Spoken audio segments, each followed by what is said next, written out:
Tonight on Yuba-Sutter.live, Government Watch, presented by Plumas Lake Self-Storage at plumaslakeselfstorage.com. The regular 7 p.m. Tuesday Yuba City Unified School Trustees meeting. Thursday Government Watch. It's the 7 p.m. Thursday Olivehurst Public Utilities District meeting, covering the fastest growing part of Yuba County. Government Watch, right here on Yuba-Sutter.live. Yuba-Sutter.live. It's the truth that comes through. Local government meetings made shorter. Posting Wednesdays here on Yuba-Sutter.live. There are several permits under review in the Feather River Shopping Center in Linda. Those include a new shell building for future retailers, as well as some intended retailers of TJ Maxx and Five Below. This past year was defined not by a single vote or project, but by steady progress, collaboration, and an ongoing commitment to serving a growing and diverse county. What follows is a snapshot of some of that work, grouped not by meeting date, but by impact. For your information, local government meetings made shorter. Posting Wednesdays here on Yuba-Sutter.live. Yuba-Sutter.live. It's the truth that comes through. Yuba-Sutter.live's local government live streams are presented by Plumas Lake Self-Storage in Plumas Lake, where lifelong local residents are helping other residents keep things safe, providing indoor storage units, outdoor RV and vehicle parking, moving supplies, and Penske truck rentals. Details at plumaslakeselfstorage.com.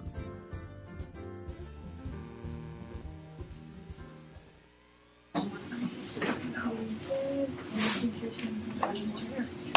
right, and we call back to open session. Can everybody stand for the pledge, please? Salute, pledge. I pledge allegiance to the flag of the United States of America and to the republic for which it stands, one nation under God, indivisible, with liberty and justice for all. Thank you. Okay, do we have any requests for agenda reorganization? No, I don't think so. Sorry, 1 second. No. Okay. There's one thing to report out of closed session. The board approved a settlement agreement resolving a complaint filed with the California Civil Rights Department, CRD, in the amount of $30,000 by a vote of 7 yeses and 0 nos. Unit report. Yes.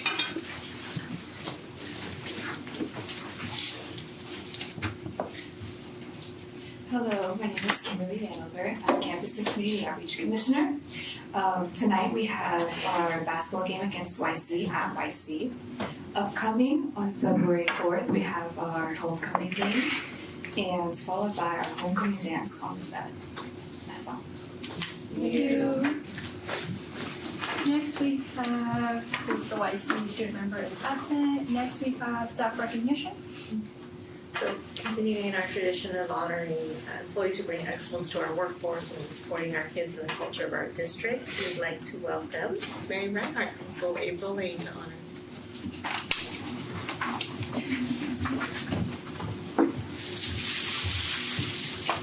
Good evening. I'm Mary Reinhardt, Principal of April Lane. This is Lindsay Van Trust, Assistant Principal. Tonight I bring to you 3 amazing colleagues from our special education support staff. I'm going to start with Julie Bryson. Come on up.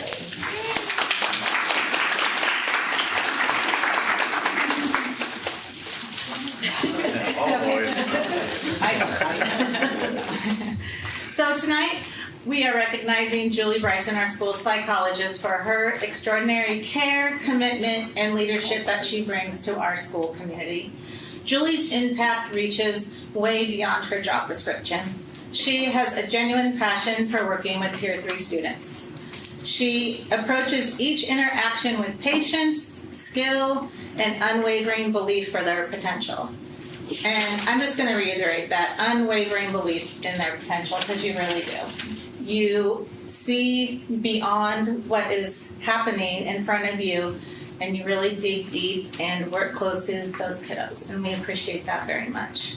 She works with our ES classroom, providing support, structure, and understanding to our most valuable and most vulnerable learners. Julie is a trusted partner with families. If you've ever been through the IEP process, the initial packet that parents have to fill out looks like what's in front of Sandra. It can be very intimidating. It can be very overwhelming. Julie can read the room. She sees the panic in a parent's face, and she says, I will help you. She sets up meetings with the parent. She reads every question to them. 2 hours, take a break. 2 hours, take a break. I'm exaggerating, but honestly, she really, really helps support our families through parents and students. Julie's greatest strength is also her ability to have conversations with compassion. Special ed can have some sensitive topics as you're talking to parents and students, and Julie is so professional, but yet creates space for honesty and understanding. Julie is a great communicator. So great that she talked me into sending her to a Lego training. And I went, what is this? And she's like, no, sit down. Let's look at the presenter. And we went through the presenter and all of his great accomplishments. And so I sent Julie and another staff member to Lego training. Next thing you know, we have a Lego club where kids that don't belong in soccer, kids that can't play hopscotch, where these students are feeling a sense of belonging now. And that is amazing. Next, Julie's going to start a tap dance class after school next month. Super excited about that. Little side note, Julie's birthday is right around Halloween. Julie loves holidays. She decorates for any and every holiday. Kids just come in with a smile every time they see the space that Julie is in. It's amazing. Julie walks onto campus with a smile and a pep in her step. I don't know if you know that, but you definitely do. She is full of positive energy, dedication, and a genuine love for the work that she does. She contributes and strengthens our school community, and we love her immensely. Thank you.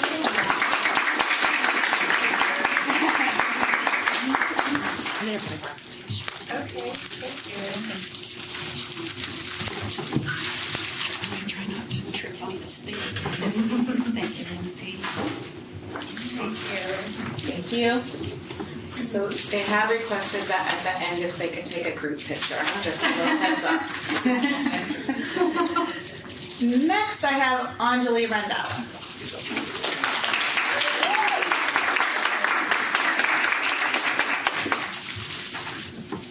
This lovely lady is our speech and language pathologist, whose passion for her work is evident the moment you see her with students. She immediately just smiles. She loves what she does. She brings joy, and that joy transfers directly to meaningful growth with the students that she serves. Anjali is a true solution seeker. They talk about 1 minute on the problem. Anjali is probably 30 seconds. And then she dives right into a list of solutions. And she comes prepared with those lists of solutions. And she talks to everyone about solutions and comes together as a team. And that's one of the great strengths of Anjali. She definitely skips kids into class. What do I mean by that? I think she teaches them language on how to skip. And so when we are sitting at an IEP table and kids are coming in behind us to go to her session, they literally skip into her room. It is the cutest thing you've ever seen. And it's because they love going and spending time with a speech pathologist. And that's how it should be. And they just smile and shine. She builds that relationship. And she does it through communicating with games, engaging activities, and building a strong relationship through conversation. She creates an environment where students feel safe. And that is a very, very huge thing.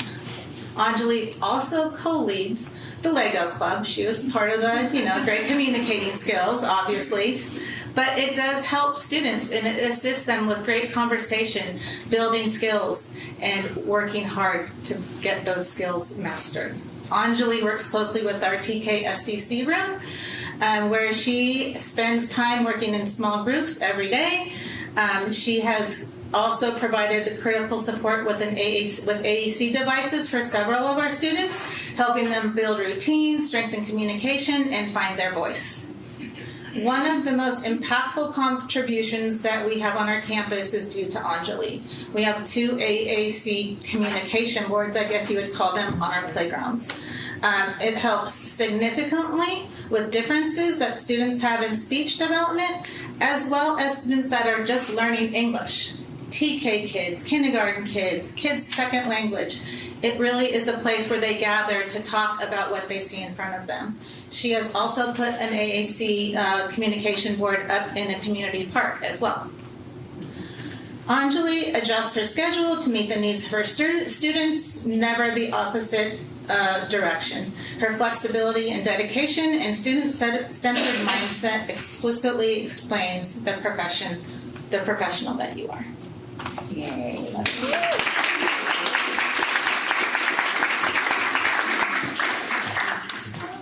She's got a very proud mama back there.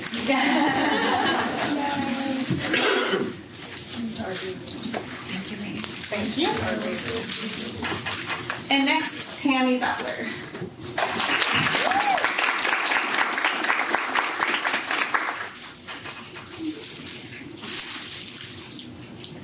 Tammy is our paraeducator in our Learning Center. Tammy has many years of experience, and those years of experience have truly shined through this year specifically. You are welcome. She has stepped up in a meaningful way to support interns in our classroom, guiding substitutes, offering guidance, reassurance, especially reassurance, and practical experience that only comes for her dedication and years of service. Tammy is the backbone to the Learning Center, ensuring it runs smoothly day in and day out. The remarkable relationships that she has built with students, she brings valuable insight to the team about what works best with each learner. She's a team player. These strong relationships with students have contributed to the development and the sound, effect, and schedule of what is happening in our Learning Center today. She is consistently proactive.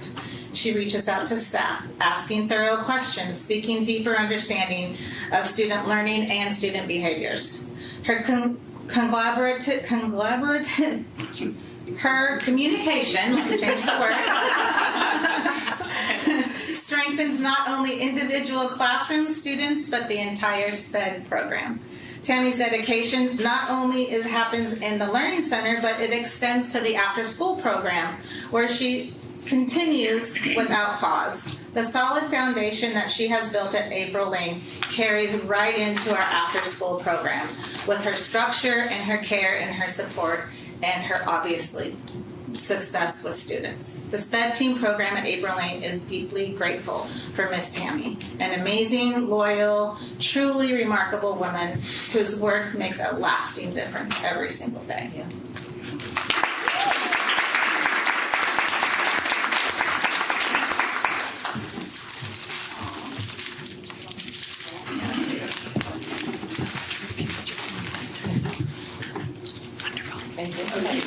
Group picture. Come on, girls.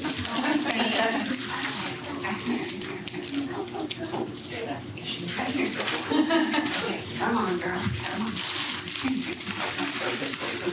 Perfect. Want to do your smile?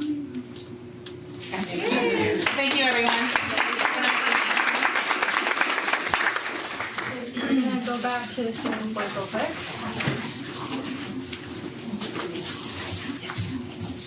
Hi guys, I'm so sorry I'm late. I had some transportation difficulties, but So far all we have is our Sadie Sweetheart Dance. Yuba College courses have started again. We also have, this semester we have juniors CASP testing. We also have basketball season going on right now. Today's YC versus RD year. Yeah, that's it. Okay. Thank you. Thank you.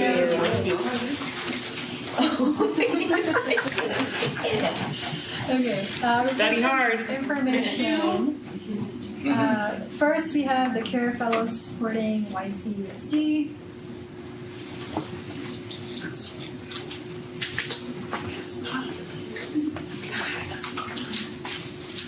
Hello, good evening everyone. We hope you guys enjoyed the cookies we got you. My name is Hermeet and I'm a fellow with CAD, a student-led program about educating and preventing substance use within the youth. I currently lead a cohort of 8 interns who are here to discuss a very important topic today, placing Narcan in every classroom.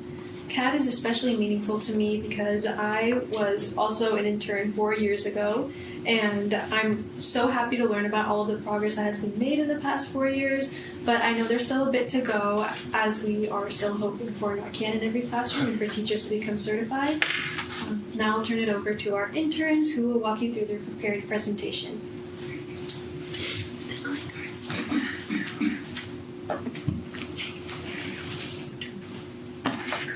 Hello everyone, I'm Melina and I'm an intern with CAD, a statewide peer-led initiative through the Jugada movement. Our program focuses on harm reduction and substance use preventing, specifically among the youth. CAD works with high school interns ranging from Yuba City to Bakersfield. Each of us interns represent our own schools while also working together for a larger statewide network. We work closely with school faculty and health departments to help lead campus campaigns that engage and educate our peers.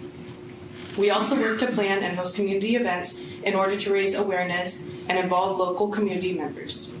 As peers, we can connect closely with students in ways that adults sometimes can't. CAD gives the opportunity to create real change, spark important conversations, and promote healthier communities. Thank you.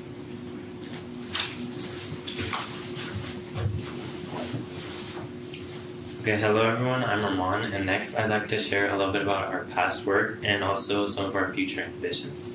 So, in the past, we've hosted and participated in a variety of events, including community town halls, educational movie nights, campus campaigns, and Youth Fest. Our focus is prevention, education, and safety. Mainly, we want to increase the access of Narcan on school campuses. Since we've helped get Narcan on every security guard already, we want it to be in every classroom. And next, I'll pass it on to George.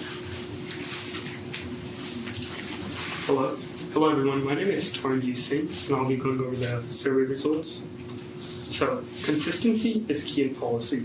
Keeping this in mind, we collected data from the River Valley High School and Yuba City High School campuses, surveying over 60 students. In our first survey, students were asked which substance was most common on campus, leading with 70.8% was tobacco, in the form of vapes, e-cigarettes, and Zins. Relatively, resources offered to students were in the proportion of 56.9% to 43.1%, representing a lack of resources. Since this statistic, our team has been holding tabling events in which we raised awareness against alcohol and substances. Surprisingly, however, when students were asked about awareness of drug-related health education on campus, nearly 85% of the students responded with little to no education. This lack of education is a clear danger because nowadays, fentanyl is disguised in Sour Patches. So if one student takes a Sour Patch from another on campus, he is at the risk of an overdose. To highlight this very significance, the California Health Kids Survey highlighted that nearly 21% of 11th graders in Sutter County use marijuana.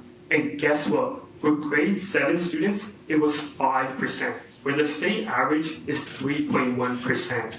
Getting every teacher Narcan certified means that we can save the student that is overdosed by the Sour Patches. And going forward, these were our survey results, which I talked about. About 85% of students having no to minimal education on substance-related drugs. And then following this, we have some reports here saying that 13.8% of students reported more than 8 incidents on campus which they saw themselves. Thank you.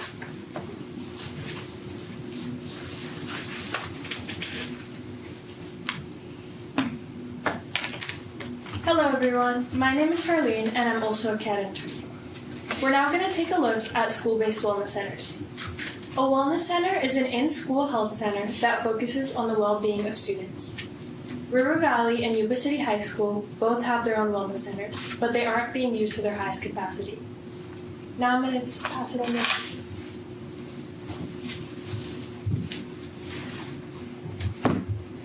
Hello everyone, my name is Navia and I'm an intern from River Valley High School. Today I want to talk about the importance of improving our wellness centers at both of our school campuses. Currently, both of our wellness rooms are not utilized to their full potential due to the unwelcoming atmosphere. With the lack of resources and no all-day counselor or psychologist available in the room, students do not feel comfortable enough to utilize this space. As interns, we want to ensure that we can transform this room into a space that students feel comfortable using whenever they may need. After taking student surveys on what changes would make the students use this space, students claim that they would like to have an all-time counselor or psychologist available, snacks provided, an aquarium, and board games. We believe that investing our time into transforming this room into a welcoming space that all students can use is an important task, as supporting our students is not only a matter of health, it's about student success. Thank you. I'll pass it over to Prabjot now. Hello everyone, my name is Prabjot and I'm an intern from Yuba City High School. I'm going to talk about ways we can provide more resources on campus. Starting off, on-school therapists can provide more support to students with their emotional and mental health. They can help with things like stress, anxiety, and help people and give people guidance on coping strategies. One thing to keep in mind is that our current school counselors aren't always available, so it's good to have staff dedicated to those student needs. Also, a campus health committee would work behind the scenes to make our school a safer and healthier place. They would create programs like drug prevention and organize events to raise awareness about health issues. Essentially, they would make sure students have access to the resources that they need and that our voices are included in campus decisions. Also, youth and recovery services would focus on preventing substance use and helping students who are in recovery. They would provide support groups, recovery coaching, and connect students to treatment centers. Their goal is to help students stay healthy, make informed decisions, and develop strategies to cope with challenges without turning to substances. Thank you. Hello, my name is Arnby, and I'm another CAD intern. Over the past 5 years, the program has had interns advocate for Narcan on campus.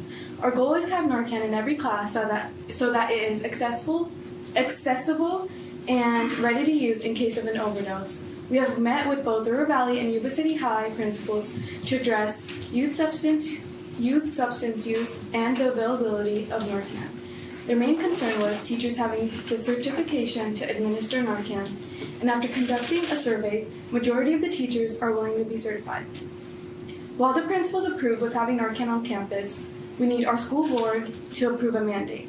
An example of a district who has already done this is Fresno Unified School District, and we believe that this is a crucial step in ensuring student well-being.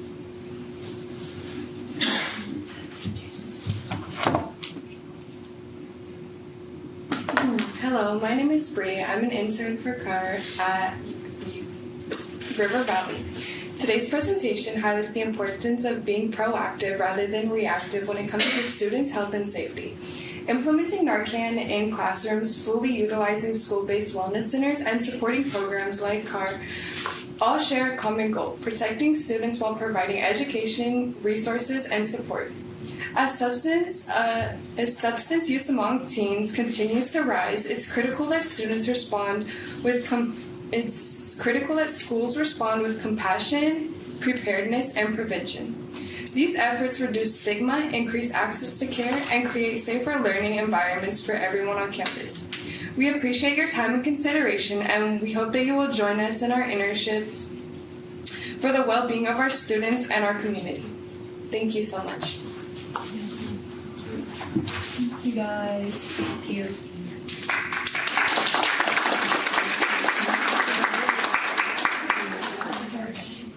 Is there anything else from you guys? Perfect. Next we have the Linkrest Student Showcase. Yes, so thank you. Tonight I'd like to introduce Principal Sarah Nowinski, and she has Assistant Principal Sujit here with her. Hi. So, does the slideshow just pop up there? If I okay. Put it on. Oh, look at that. Okay. Okay, so I'll go through these slides. I'm going to talk about some of them, and then Surjit can talk about some, and then is this interactive or do I just talk? If people want to ask questions, that's fine. Okay. If you prefer us to hold off, we can do that too. I know, either way. Yeah, interrupt. Yeah. Okay. So, all right. So, Linkrest School. I've been the principal there for 10 years, and before I was there, I was at King Avenue as the principal, and I'll never forget when I wanted to go. I met with the former superintendent, Nancy Auberg, and she sat me down in her office, and she said, "Are you sure you really want to go there?" And I said, "Yes, I really do," because I was excited about a bigger school and more challenges, but really what I've learned is that Linkrest is a little special community in and of itself, and it's like a family, so it's super important that whoever is kind of there running, as the principal honors that. And there's so much history to this school.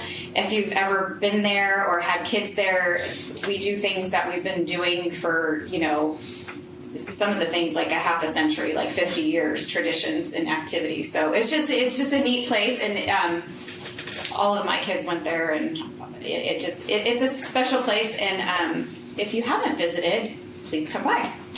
Okay, so we are a school of you're going to do that, thank you. Fluctuating, right now it's 570 or so. When I first started there 10 years ago, it was like 680, I want to say. Our enrollment dropped quite a bit during COVID, and it's kind of crept back up since then. We have 38 certificated staff, plus N3. I don't know what that N3 means. I think it means like extra people, like admins. About 22 classified staff, and then we have a ton of instructional aides that work with our after-school program, but then they also work during the regular school day doing small group help in classrooms. Low socioeconomic, 75.5%. Again, to me, that's a representation of our community and how it has evolved and changed so much. I think when I started there 10 years ago, that was in the 30s.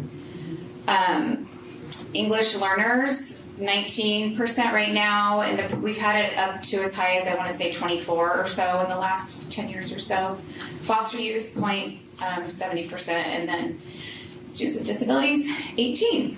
We've got 2 district special day classes on our campus that were new to us last year. We have one that's 3rd, 4th, and 5th grade, and then right now another one that's 1st and 2nd grade.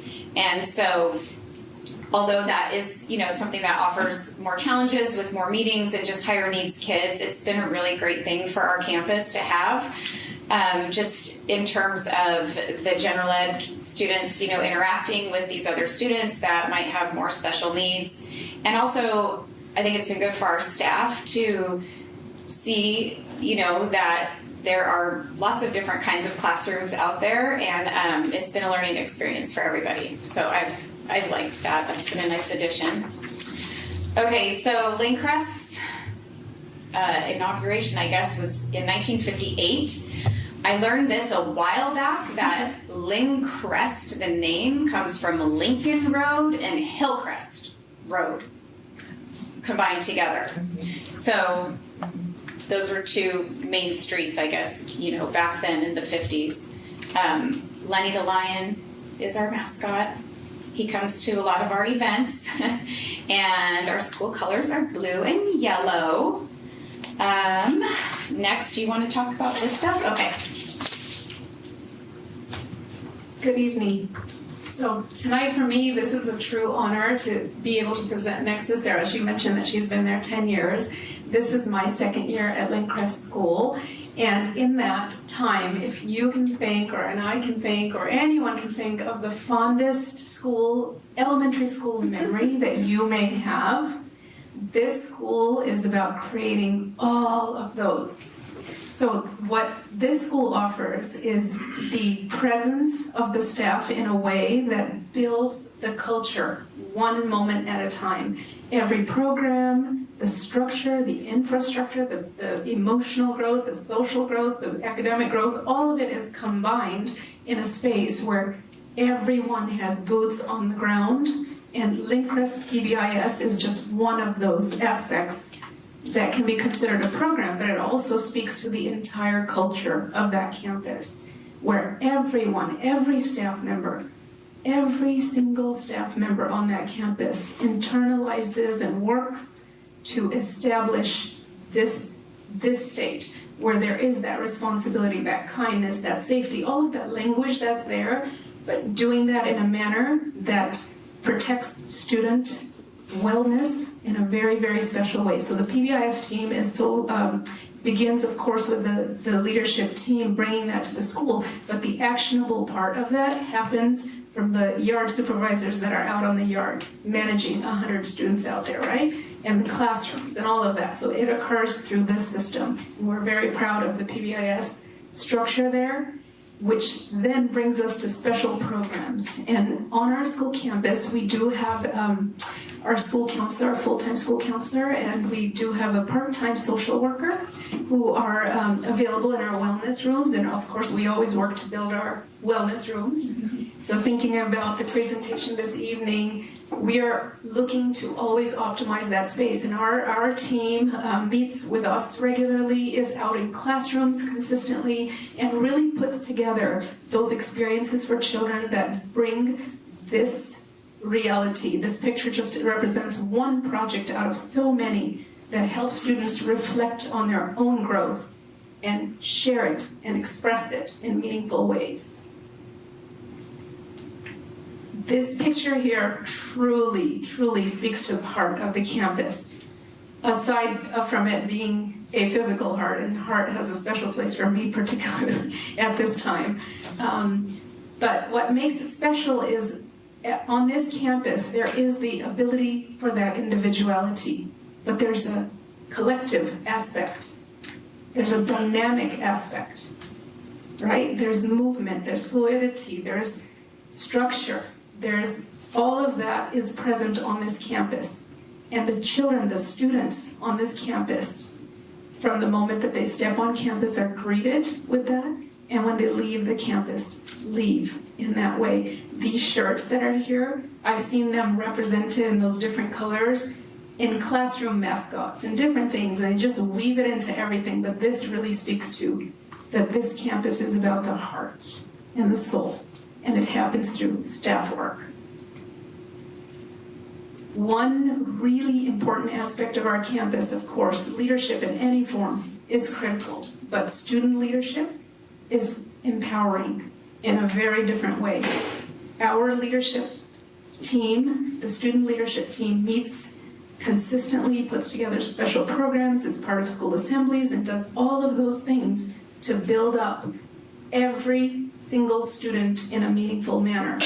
And with that, of course, the structure comes with the planning from the adults, but when children and students are empowered to act through a process of leadership, it's pretty phenomenal, and we get to experience that at Lindcrest. This feature here, this is my first time within the school district that I've been part of this type of program through the Blue Zones process, where families get together and meet and walk together to school in the mornings, and we have one this Friday. You can come out and join us. 7:30. 7:30, yes, where we meet up here near the 7-Eleven on Lincoln Road, and we just walk together. And those moments with families and students and just the casual interactions, with everybody in the community, it's pretty wonderful to have a moment in that manner and allow families that normally you might not see entering the campus, that might be hesitant, right? Might not feel comfortable. Well, you see them in this situation, and we see that that brings everyone together, not to mention the health, of course, aspect of it, which really is the priority. So with that, turning it back to Sarah. Yeah, we've done a walk to school day once a month, I think for at least 3 years, and we didn't do it last month. I think it was bad weather, it was the day before Christmas break or something, but we usually have like 200 people that show up in like on a Friday morning, and parents come with their dogs and all their siblings and bicycles, and it's pretty cool. Yeah. Jennifer Jelovich, who is like the liaison with Blue Zones, she comes to join us many times too.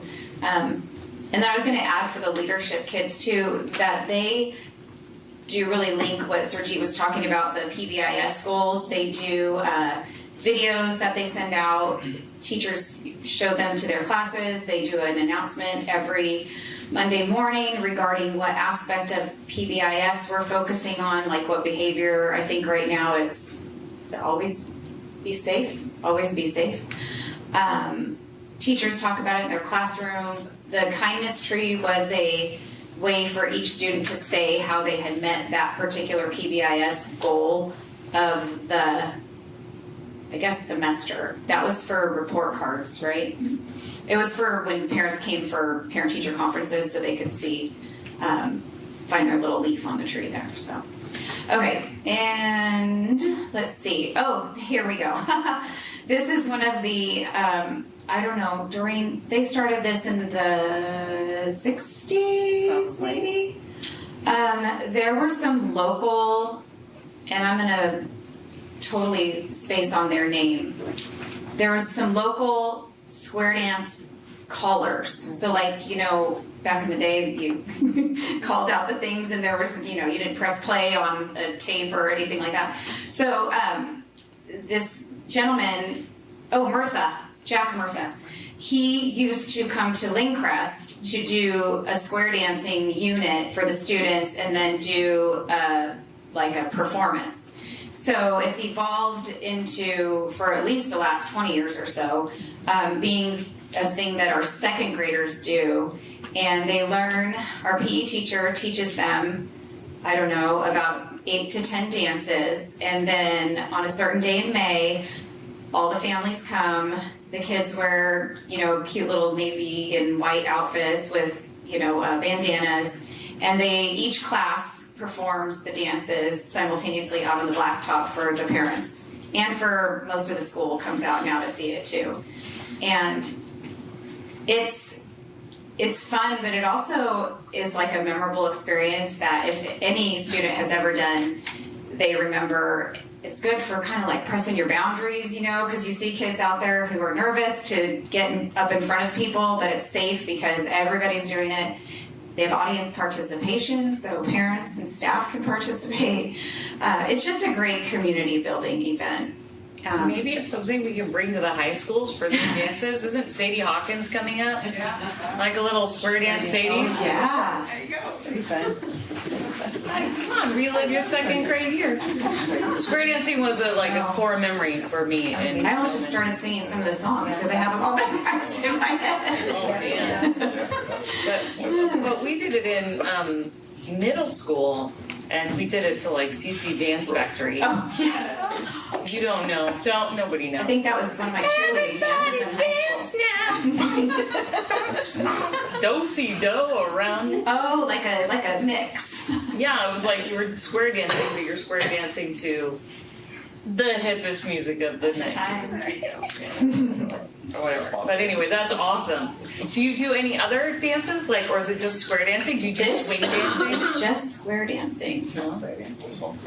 Yeah, I mean, I guess our PE teacher does Dance Revolution. Honestly, after having seen a couple of high school dances, it would totally pep up the place. It's fun because everybody gets to do something, and it's not hard. A little less penguin, a little more. Oh, isn't that what they call a stupid dance? No? All right, sorry, No, Sarah. you're fine. You are good. You said interactive. I did. We also have a career day that our amazing counselor organizes. We bring in guest speakers from the community to our 4th and 5th grade classrooms. Meaning the students, get a little sheet where they take notes.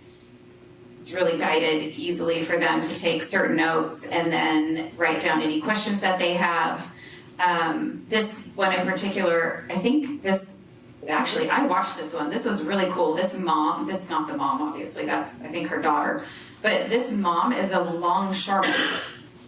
And she works like in Long Beach and San Diego. And I learned that you can only do that job if you have someone in your family that was one. And then you have to even still put your name into like a lottery or something. It's a super coveted job, I guess, which sounds crazy because she was talking about how dangerous it is. But that was a neat thing to learn about, because that's something, I mean, I'm sure I didn't even know anything about it. None of the kids had heard about it. But we have had doctors, dentists, athletes, professional fishermen. So we just try to get a whole wide range of different, careers, trades, whatever, for the kids. And they learn a lot too. We do an art show, our 4th grade teachers, I think it's in the spring. Yes, spring. They study artists throughout the year, and then each do a piece to display at the theater on Plumas Street. And those guys have been really great about, letting us use their space once a year for this. And families come and the kids can talk about their art and all the different, things they studied to learn about this particular artist or art. So that's another, yes, open to the public. So you're welcome to come also. So is the art auctioned as good idea? As Apple? I think they take it home for their memory book. Yeah, but if we auction it, the parents would have to buy their kit. I mean, yeah. Exactly. Like, can't have your kid's art piece and like nobody bids on it. Yeah, some of them are pretty good, actually, impressively. Yeah, this is giving Andy Warhol. And then we do a buddy program. So our older students, 3rd, 4th, and 5th, are all paired up with a lower grade class, TK, K1, 2. I want to say it's maybe 1 or so of our 2nd grade might be the big buddies for TK kids if the math didn't work out correctly. But they usually get together at least like twice a month, maybe once a week. They do little things like read together, as you can see. They definitely do seasonal activities. They do outside events together. Even sometimes we have older buddies, like if a student in kinder or whatever might be struggling out at recess, or they're getting in trouble, or just maybe feeling a little shy, any of the above. They're buddies. I have actually just saw one a couple days ago outside at the kinder recess. Like the older teacher will say, yeah, it's okay, to go over and help your little friend at recess, and totally builds confidence in the older kids, and then also gives some sort of sense of connection for the little ones. And it's nice because our teachers then kind of work together across grade levels that normally wouldn't. So it covers a lot of ground there. And then, there's more buddies. So cute. Okay, and then now the last couple years, our 4th grade teachers have been doing writing buddies with River Valley High School students. And these guys, like Tino's been nice enough to help us let them get over there for a little field trip. It's a short field trip. And throughout the year, they write back and forth. And I want to say they may do like a little Google Meet through the different classrooms, like, one classroom into the other classroom, which is kind of neat. But then they get to meet up at the very end of the year, like a pen pal kind of relationship. So they write on paper? Yeah, like actual write. Yes, snail mail writing. I know. Stop. Yeah. We try to, keep things Square dance. Oh Normal. man, how do I get in this school? Yeah. I want to go. So 2 of the English teachers at RV, Van Brocklin and Ed Zeri Ewing, have our kiddos writing back and forth. And then they, again, same as our buddies, like with our little kids and, upper grades, this is a great experience for elementary school kids because high school is like so far off in their minds. And those kids are so old. And they get to go and it's just like, it's super cute. I hear stories of how they react when they're at the high school, I'll hear that. So old. Yeah, they really look up to those high school guys. So that has been a great addition. And we have a theater arts program. We have performances in the spring. We have been able to do even more with this because we've got our, the funding for the arts.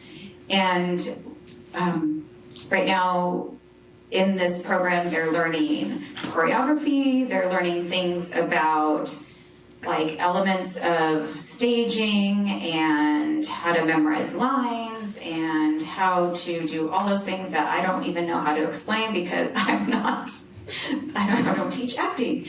But different, just all the things you can do with your voice and with your body and whatnot. So they do this as an after school class and we've been trying to get more and more kids involved in it. So like, instead of just doing one show or one group of kids, this year we've talked about, and we are having like maybe a certain group, younger kids, say 3rd grade, maybe they're not ready for a full-blown performance, but maybe they can take some classes on some element of drama or theater.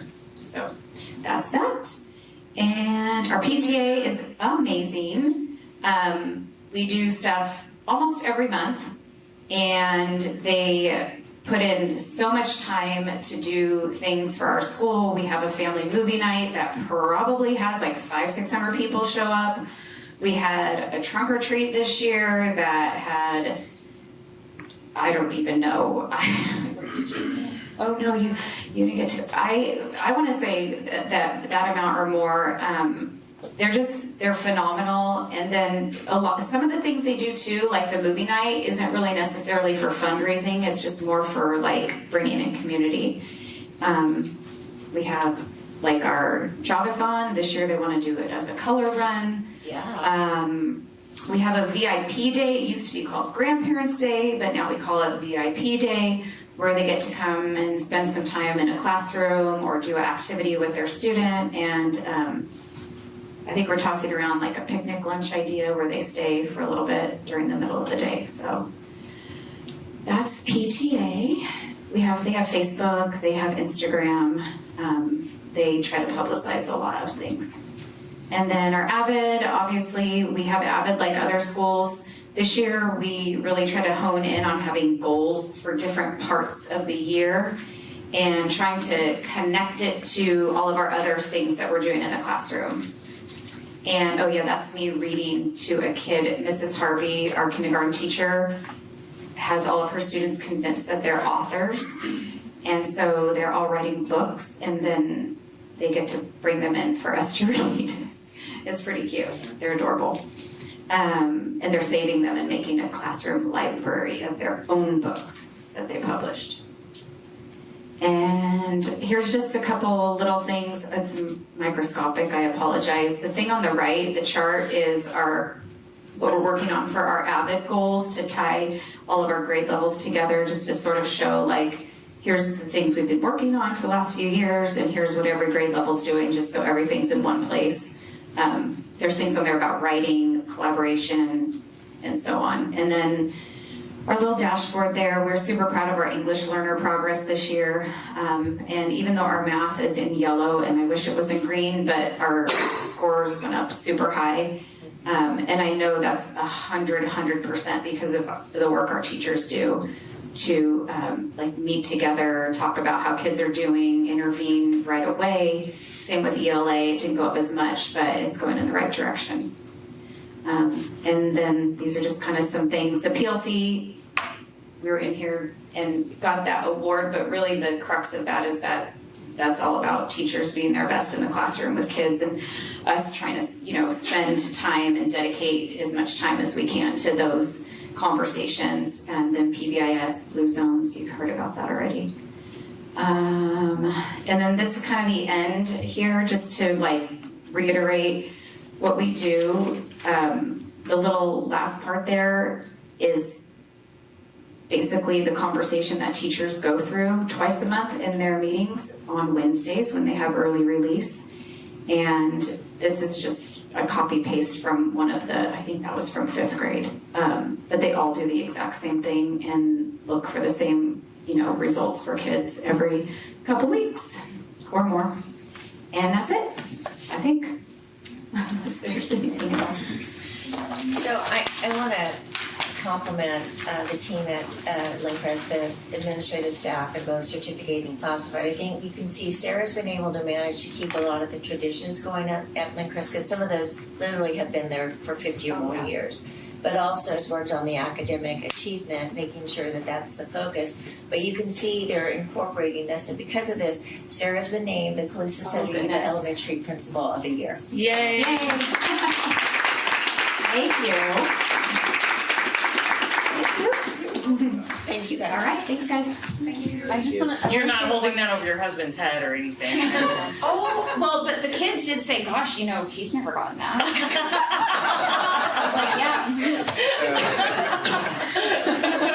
I just want to say one thing really quick. As a former county teacher, about 5 years ago, I had the privilege of coming onto this school site, not to view Lindcrest, but to go to one of those county-operated classrooms. Mm-hmm. And the integration of PBIS that Mrs. Herod talked about as well. Mm-hmm. I just want to commend you guys on how much you guys do to make sure that county kiddos don't feel like they're any different than your kiddos. Yeah. And I remember walking onto that campus and seeing the cart that had all the goodies. Yes. You guys used to go, I don't know. We still, But it was so nice to see that those kids are also included, because majority of them are Yuba-City Unified kiddos anyways, right? Yeah. And I remember being a county teacher at a different school site, but really being envious of what you guys do. Yeah, we have,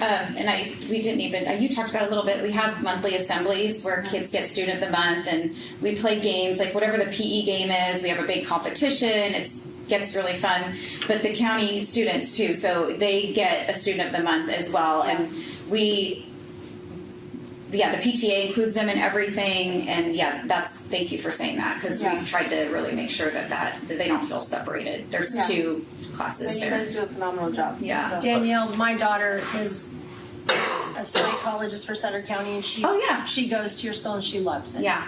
She loves visiting your school and hanging out there. Yeah. Plus, you have a big kid 3-wheel bike. That you need to come right. That's like the best part.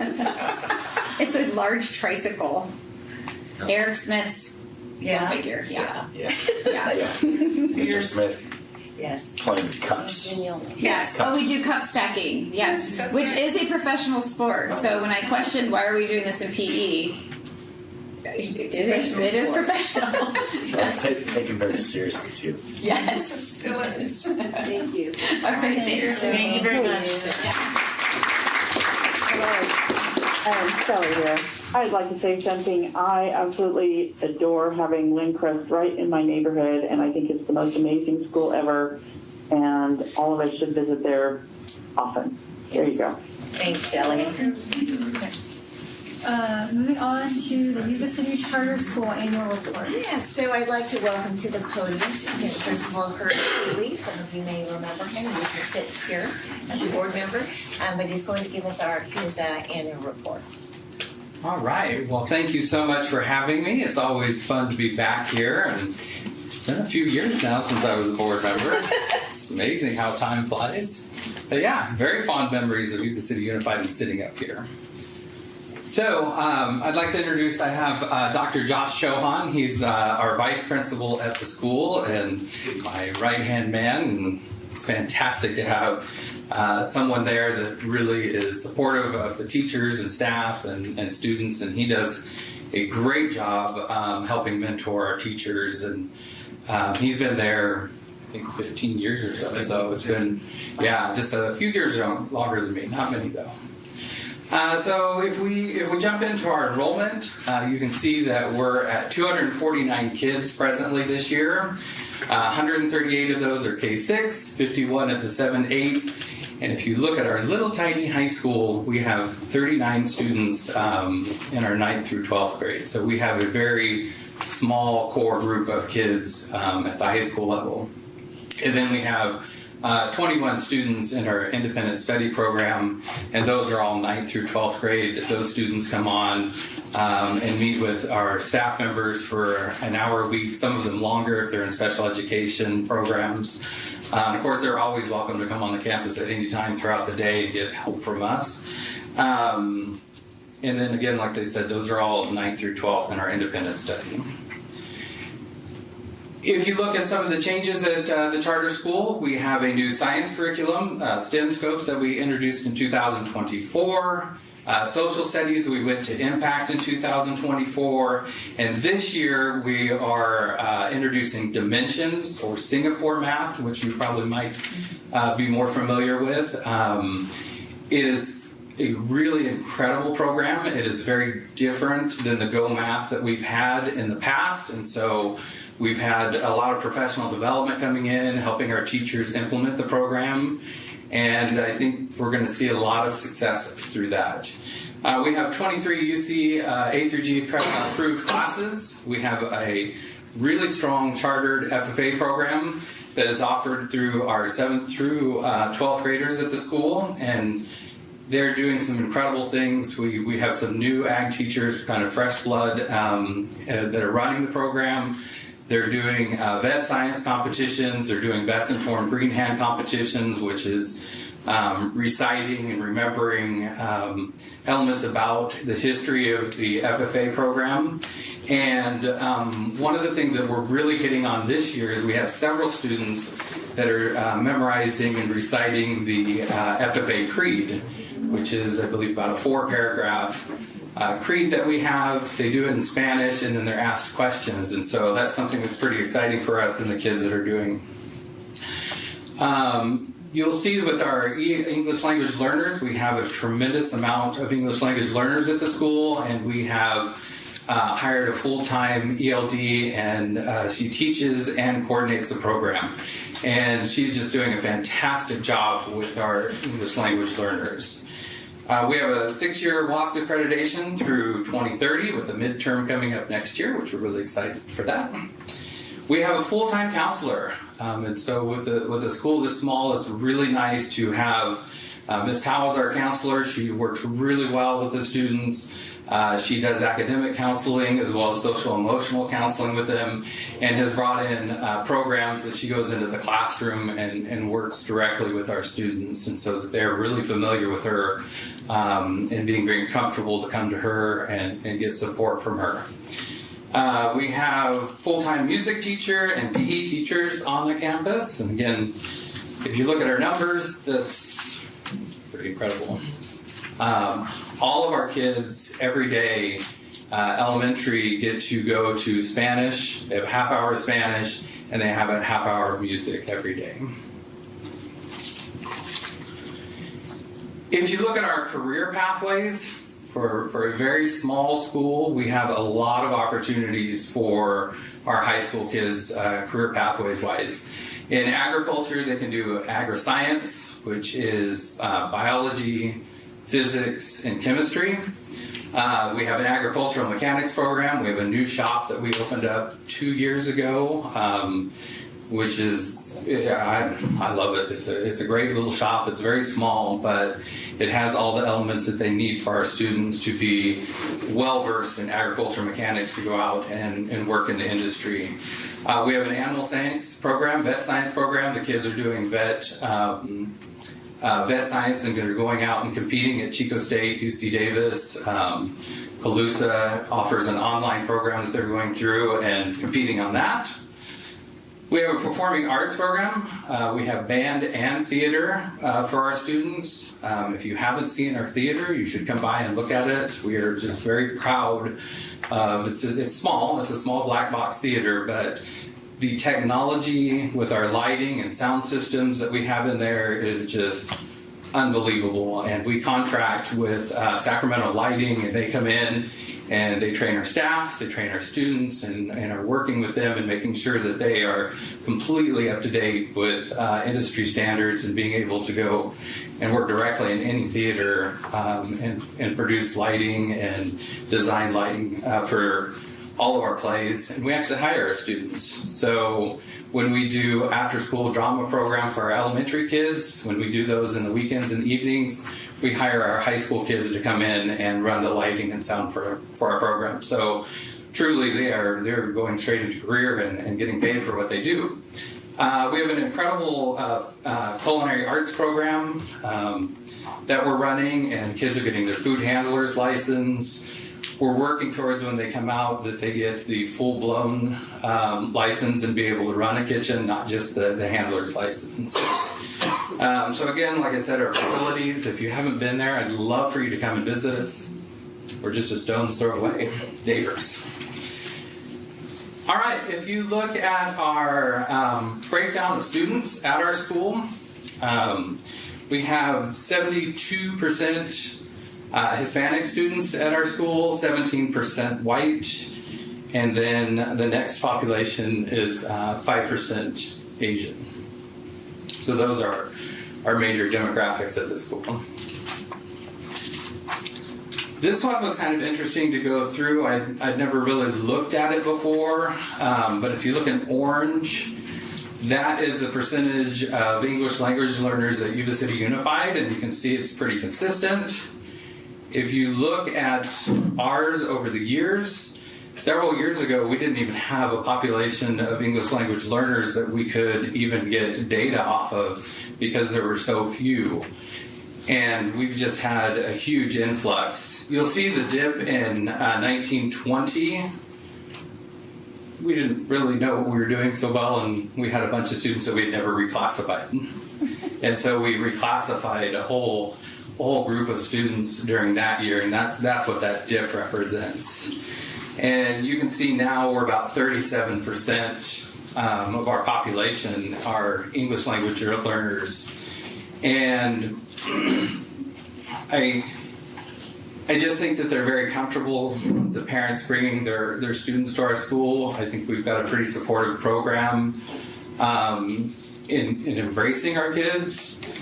One of the challenges that we've come across is when we had a very low English language population, they were forced to learn English because there really was no other option.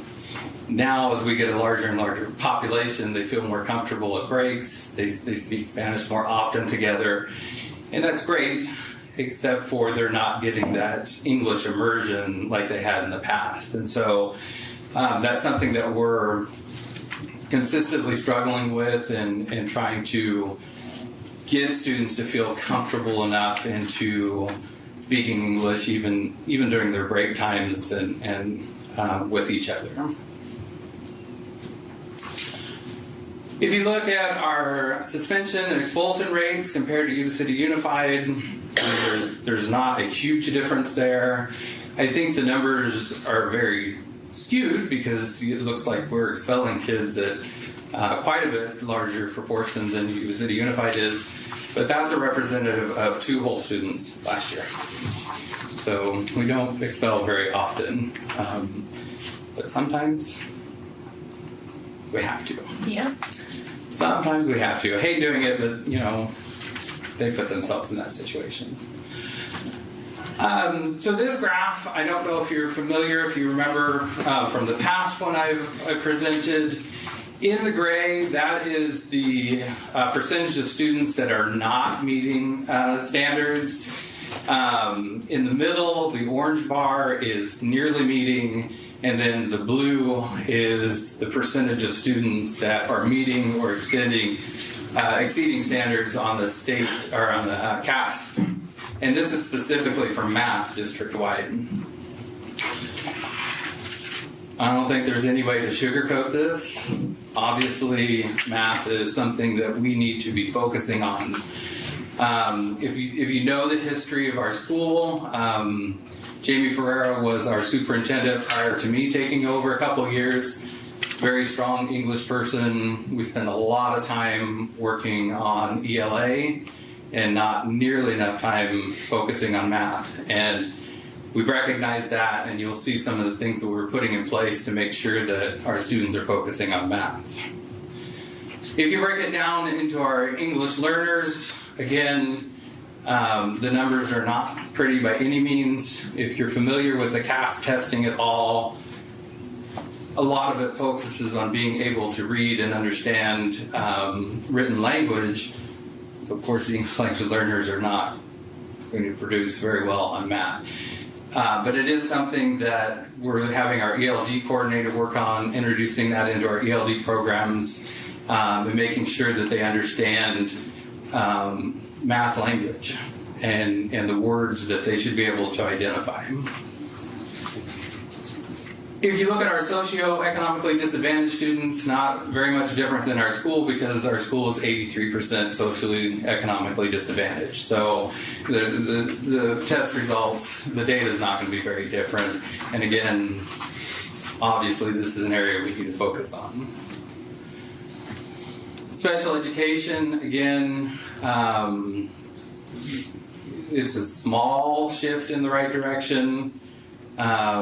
But again, we put some things in place. We're focusing on students being able to identify language within math, to truly understand when they look at these tests, what is being asked of them, what are they being asked to look at, and to complete on the CASP testing. If you look at our reclassified students, so these are students that have been in the English language ELD programs, they have passed with a 4 on the LPAC, the English Language Proficiency Test, and they've passed significantly high enough on, we use NWA scores, which is our own personal testing, or on CASP, and they're doing a little better. So you can definitely see that the percentage of students that are not even getting close to passing on the CASP test is much reduced than previous years, and it's definitely trending in the right direction. But I think the good news about that is when we reclassify our students, we make sure that they really are ready to be reclassified, and we continue to support them in making sure that they are progressing. So that's kind of the shining little element to the math data is our reclassified students are doing much better than most of our other students.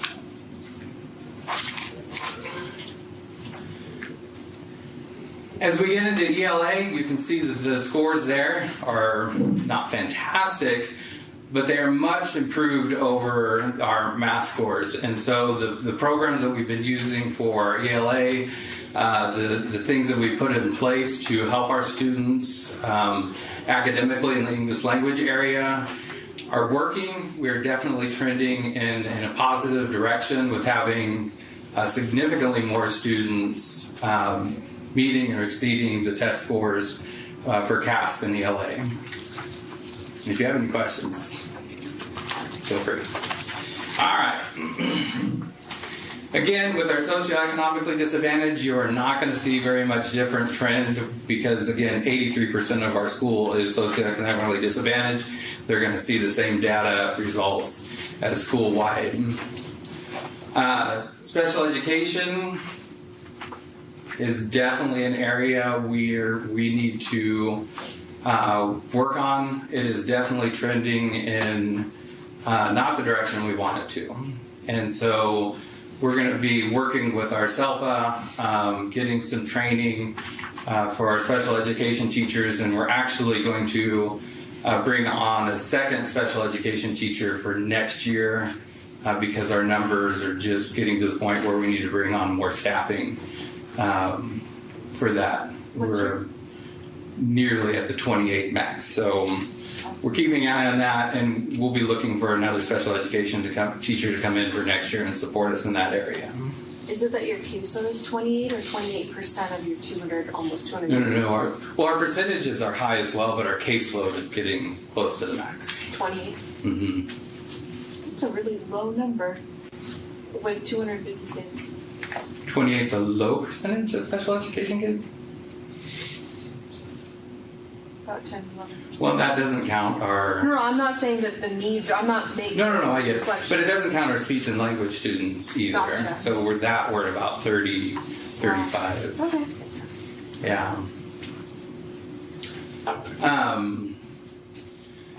So, and then our English language learners, again, I think what you're seeing is as we reclassify students, we're bringing in new students because we're consistently seeing an increase in enrollment of English language learners. And we do have a significant number of students that come directly from Mexico and they do not have any background in English. And so I think that's reflective in this data, is that every time that we reclassify somebody, it takes away from that number, and then they're being replaced with probably 2 students that are starting out in the EL program. And so that is why we hired an EL coordinator and specifically someone. Before, what we were doing is having our teachers in the classroom support our EL students, and now we have a very specific person that has a background in ELD development working with our kids. And I think you're going to see, I think we're all going to see an improvement in our scores that way. And then you look at our reclassified, and they're just doing phenomenal. I wish all of our kids were doing this well, but I think our test scores here especially show that our reclassified students have been very well supported. They continue to get the supports that they need, and they continue to perform pretty well.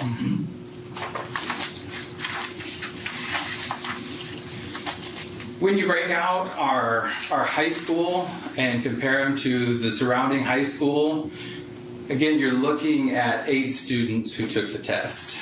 And so you're not looking at very many kids. And I know for a fact that there are several of those students that should have passed that test and did not. And so it's definitely an element in our high school that we're looking at of how do we get the kids to take these things seriously. I think what I was really happy about is this year we had somebody from Chico State come down. They were talking about when they apply for college, what happens with the colleges when they're looking at placement for students. And I think that one of the things we've never really hit on, and probably nobody has ever talked about, is why these scores don't count. When you go to college, the colleges look at placement and place you into your college level courses based on CAS scores, unless you've taken some other placement test. And so I think that's our goal, is as we are talking to our 11th graders, making sure that they have some kind of stake in the game for testing, that they put some kind of priority on it. And so that's kind of unfortunate that we're seeing 0 of our kids able to pass the math test. In ELA, we're a little better off. Again, when you're talking 8 students taking the test, if one more student would have passed the test, we've been into the 40 percentile, right, kind of in the ball game of our surrounding school. So one kid skews the data quite significantly when we have this small numbers we're working with. But again, it's much better. You can see that what we're doing in ELA is heading in the right direction. If you look at our district math analysis compared to Yuba-Sutter Unified, Marysville, and the state, again, I think we've noted that this is an area of concern for us. We're putting some things in place, and I think we're going to see. I don't know that we'll see much change this year because it takes some time to implement a new program. But I think year 2 of having dimensions and really focusing on math, I think we're going to see some pretty significant changes. In ELA, you can see that we're doing pretty well compared to Yuba City Unified and Marysville Unified.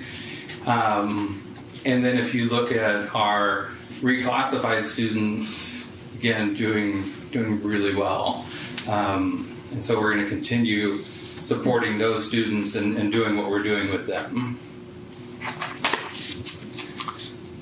This one's kind of been interesting. So if you look at just separating out our elementary kids and comparing them to the local elementary schools, we're doing, it doesn't look as bad in elementary as we're doing in the high school. So I think that's positive, that as we continue to shape the elementary, that'll flow through into our high schools. The last two bars, a lot of our students, when they talk, they've either come from Gray Avenue or transferred to Gray Avenue, and so I wanted to do a little comparison with Gray Avenue and separate out our data for the 6th, 7th, and 8th graders. And so we're right on par with Gray Avenue with our middle schoolers, and the ELs are very similar as well. And so I think it was just something interesting that I wanted to compare to probably a school that's very similar in demographics to us as far as our middle school. When you look at the ELA comparison in elementary, you can see that we're much stronger. And I think what's indicative of that is that elementary students tend to take the test a little more seriously. High schoolers become a little jaded with testing. They're not so excited about doing it.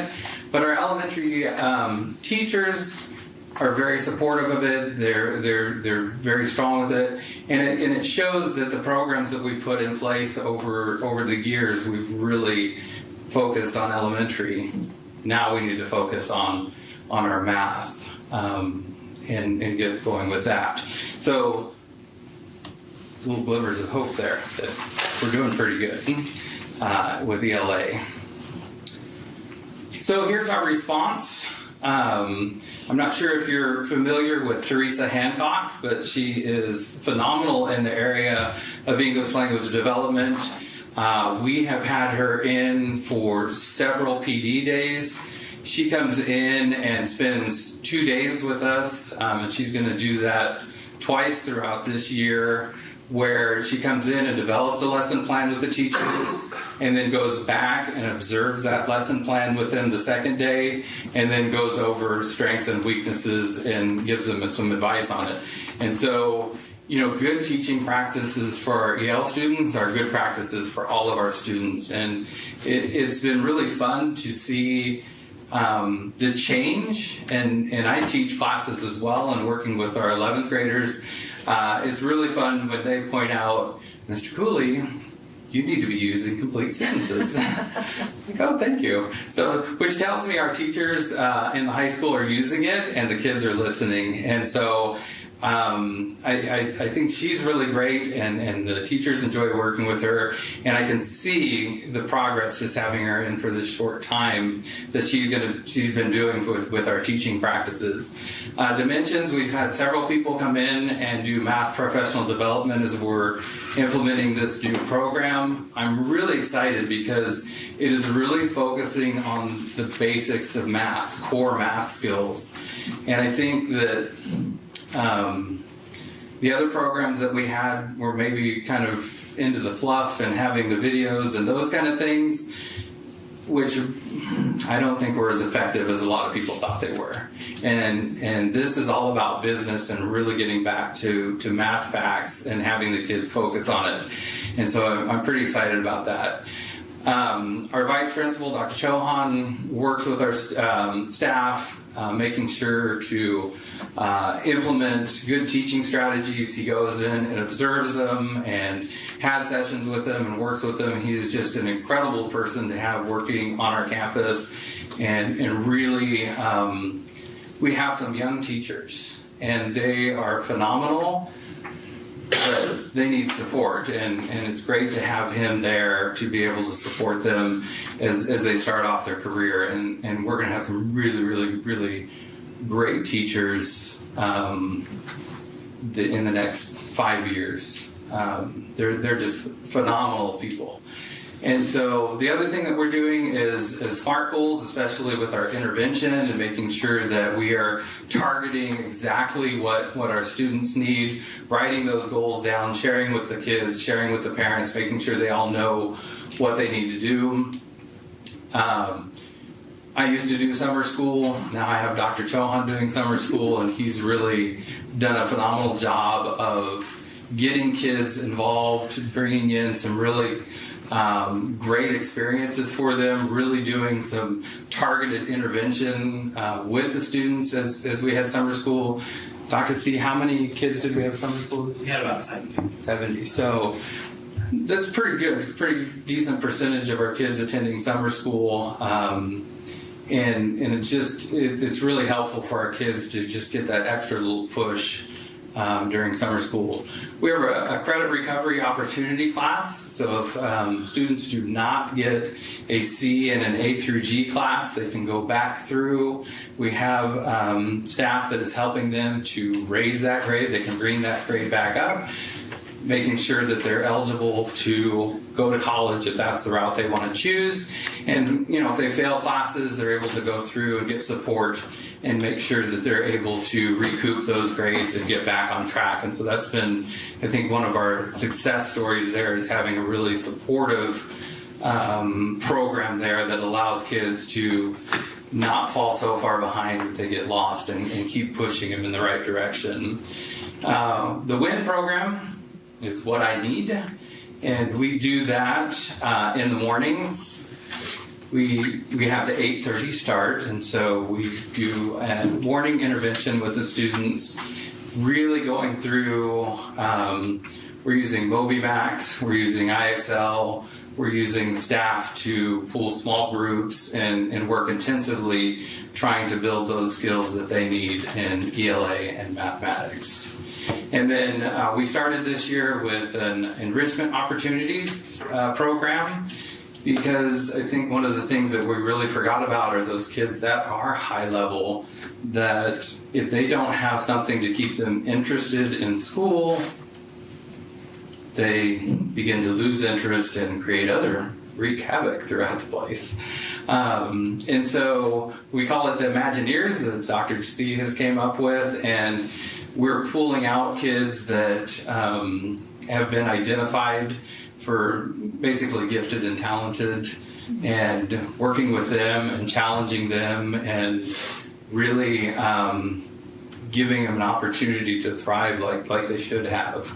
So I think you'll see that, for a small school, we've got some really, really great opportunities for our kids.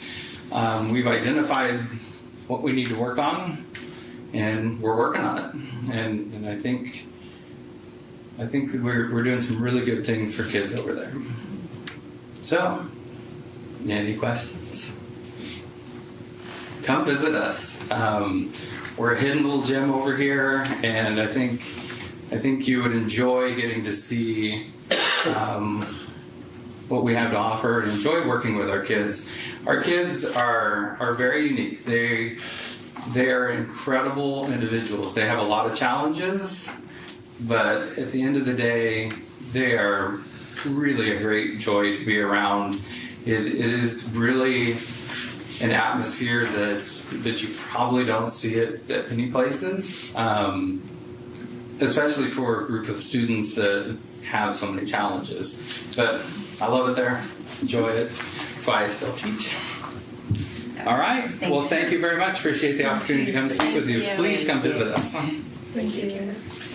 Okay, moving on, the Williams Quarterly Report. Just want to report out that from October, November, and December, we received no Williams complaints in our school district. Okay, any comments from the public on items not on the agenda? Okay. Any questions on the consent agenda? Okay. Can I get a motion? Second. On a motion by member Dami and a second by member Ciola, can I get a roll call please? Aye. Member Bonsley? Yes. Member Ciola? Yes. Member Dami? Yes. Member Lamb? Yes. Member Pretty? Yes. Member Quilty? Yes. President Corr? Yes. Carries. Motion carries. We have to do roll call because Shelley is on Zoom. Yeah. Okay, action item A, new course proposals for the 26-27 school year. This upcoming school year, we have 3 course proposals for the secondary level of the high schools. The first one would be an additional science course. It would be using the NGSS standards, which is bio, chem, and physics, but it is an astronomy course, so we haven't had this in our district. The school that proposes is Yuba-Sutter High School, that it would be available for any student in any school that's a high school. That's the first course. The second one, the next 2 are funded through Prop 28. That's our visual performing arts funding. We wanted to continue with piano, so we want to offer intermediate piano, which it really took off this year. We have a lot of sections of that in the schools. Really excited about that. And a new opportunity would be a mariachi ensemble, which we haven't had. A lot of districts have it, a lot of schools have it. Yuba-Sutter High School is quite excited to offer it. So those are the 3 proposals we're presenting tonight. I took astronomy in college and it was probably one of my most favorite classes that I ever took. I think so too, and I thought it was going to be a little bit more not as math heavy, but I loved it. Yeah, it was really fascinating. So it's awesome that we're able to provide these.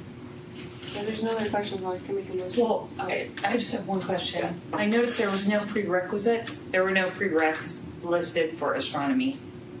No, there's no prereqs for that course. So this is, so then why is it kind of targeted for the 11th, 12th? Is that because biology is the Freshmen may take basis? bio, but they take chem or physics sophomore year. And they're science, typically they have limited options. Okay. So this would be like a 3rd-year science course. Yeah, I like the history woven throughout as well as you study as the, of course, Copernicus and et cetera. I don't know how to get in here, but I have a question. Yeah. How much interest do we have in these courses, and are we actively recruiting for kids to take them so that we can run them once they're approved? Yeah, once they're approved, we would, with our showcases, our counselor presentations, they did some surveys on student interest, especially for the 2 performing arts classes, high interest in those. For the astronomy course, the department's trying to expand the offerings. We find it more palatable course for some students, kind of based on what Harjota said in terms of the math requirement. Physics and chem does have a heavy math toll on the students. And so astronomy, I feel like, is a little more palatable for students to take as a science course. Yeah, because isn't it just for a 3rd-year science, if you don't want to take like AP Bio or like AP Chemics, I think it's only sports med, right? For the 3rd-year science, the only other course available. Well, we have engineering, so if you're taking an engineering course, that counts as a 3rd-year science. But this gives it for more if they don't want to like fall into engineering. I make a motion. Second. On a motion by member Dami, second by member Ciola, can you do the roll call? Member Bonsley? Yes. Member Ciola? Yes. Member Dami? Yes. Member Lamb? Yes. Member Pretty? Yes. Member Quilty? Yes. President Corr? Yes. B, Sunshine to YCOC's initial proposal to YCTA. Okay, so this is me. I'll speak to B and C in general together. I don't need to take them individually as you go through. But we are sunshining with YCTA, our reopeners for negotiations. We are very excited to be working together and starting a collaborative process as we work through the negotiation cycle.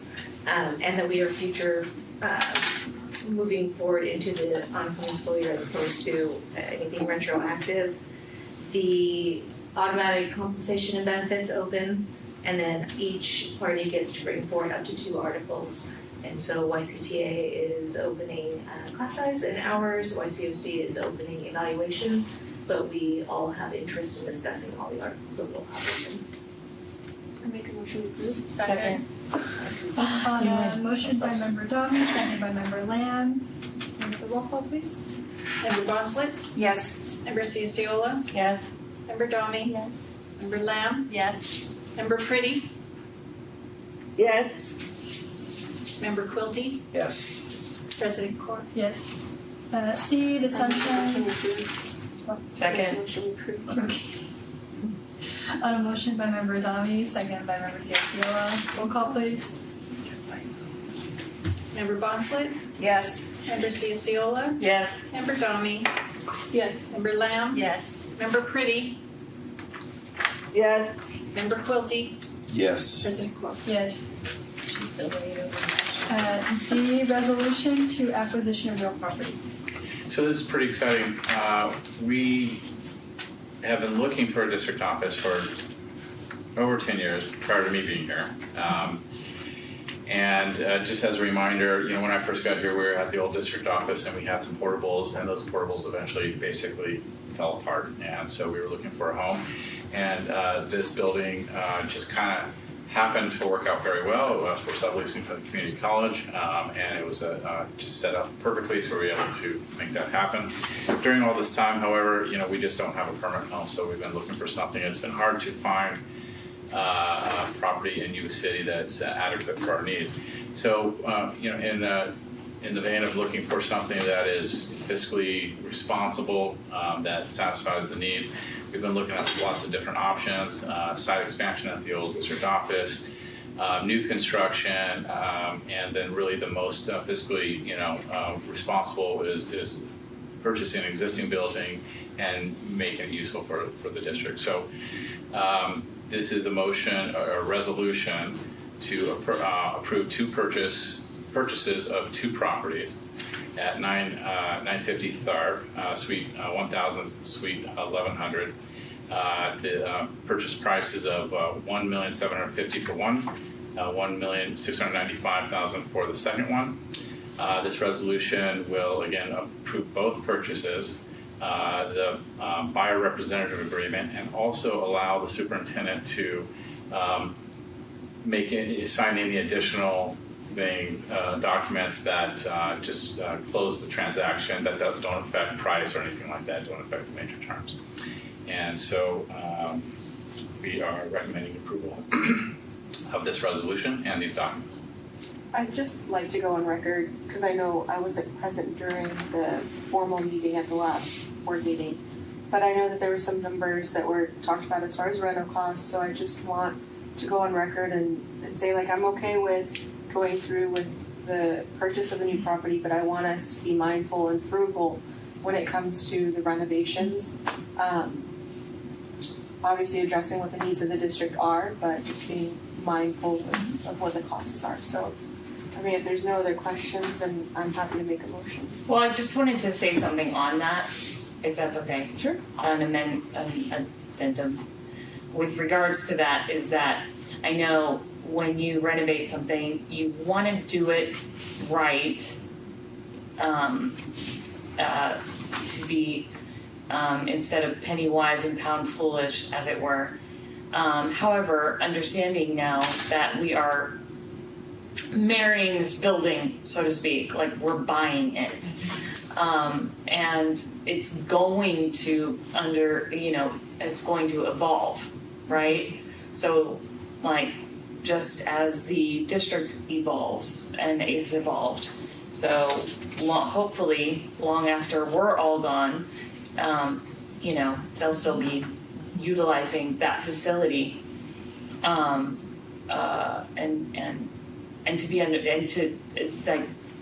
to understand that we want to do things right so that we're not actually paying more for a shoddy job, which I think is what. No. But to be frugal about it, but to do it well. I know one of the issues is, we want to do it right? But we still want to be frugal about it, understanding that there will be changes that down the road are going to have to be made again. Am I wrong? I would recommend that we do it right the first time instead of, but I also absolutely understand the desire to spend our tax dollars well and do this, fiscally responsibly, so yeah. Any other questions? I'll make a motion to approve. Second. On a motion by Member Donahue, second by Member Ciopciolo. Roll call, please. Member Bonsley? Yes. Member Ciociola? Yes. Member Domi? Yes. Member Lamb? Yes. Member Pretty? Yes. Member Quilty? No. President Corr? Yes. Motion carries. E, school fleet electrification study. Yeah, so at the last board meeting, we went through a feasibility study for converting a portion of our fleet to electric buses, and so there were definitely some questions that came out of that. We researched the questions, we want to present those. I actually have a slide, it's just so kind of just throw up the questions and throw up the answers. And I'll just let you kind of move through them as I talk to them. But just kind of a reminder on the last presentation, we hired MV5 to analyze us, moving forward with electric bus project. As a reminder, we talked about the regulation requirements. There is current laws that we have to, starting in 2030, all white fleet, basically our vans and trucks, we have to buy electric. In 2035, all yellow fleets or our school buses have to be purchased are electric. There are current, so we talked about the operational feasibility. Can we run our routes? The answer was yes. We talked about the cost benefits. It is a significant cost benefits, basically $3 million over 15 years. One part that I just want to emphasize, year one, really there's no cost to buy the 19 buses. To do diesel buses, that'd be about $5 million. But I'm going to now go through the kind of questions and answers and see if we can answer those questions. So I think that's let's go back. Scott, when you get to the part about the cost, like how you're saying net zero, could you tell me, because I got a question about that. Yeah, sure. So one of the questions was, what's the cost of the batteries? Valid question, because they don't last forever. We expect the batteries to last about 10 years. And so in the analysis, there's several different vehicles. We have 4 different cost estimates on batteries right here. Micro Bird, Type A bus is a smaller student transportation bus. The 4 E-Transits are white fleets, so you see the numbers there. The Type Cs are kind of a medium-sized yellow bus, and the Type D, the bottom, is the larger buses. So those are the replacement costs for the batteries. And that's every 10 years? Yes. Okay. Is there a comparison with the cost of the actual vehicle? What do you mean by that? Is there another tab, like, that shows how much the cost of, like, comparison of the battery to the purchase price? Like a Microbird, a Type A bus costs $160,000, and then the battery replacement is $14,000. I do. I have a cost. I have a cost of electric versus a diesel. Not exactly this, but it's close to that. Sure. Yeah. The other question was kind of what's the cost? What is the training all about? What is the cost? Length of time? What are the required certifications for drivers or mechanics? The answer is the vendors typically provide training without charge, and to be honest with you, it's baked into the price. I mean, there's always a cost for everything, but it's a free service provided by the bus vendors that we buy from. But we'll have to pay for the training. I mean, because we'll have to reimburse the time. They're not. Our drivers aren't going to go for free. 100%, yeah. So we train our drivers right now all the time. So we have a permanent trainer because there's required annual trainings and all that kind of stuff. It'll be additional training, initial training. To be honest with you, after that, then it's just going to be the regular training that all bus drivers have to do anyway. Okay. I could speak a little bit more on that. No, that's adequate. Thank you. There's no certification requirements for drivers or mechanics. Question, what's the weight difference between electric bus and diesel bus, not IC bus, diesel bus? So the answer is basically the gross vehicle weight rating is a standard for classifying the vehicle weight. That's the fully loaded weight capacity. You can see the Type C, which is that medium-sized bus. Not a huge weight difference in the two. And the Type D, also not a huge weight difference. The electrics are a little more heavy.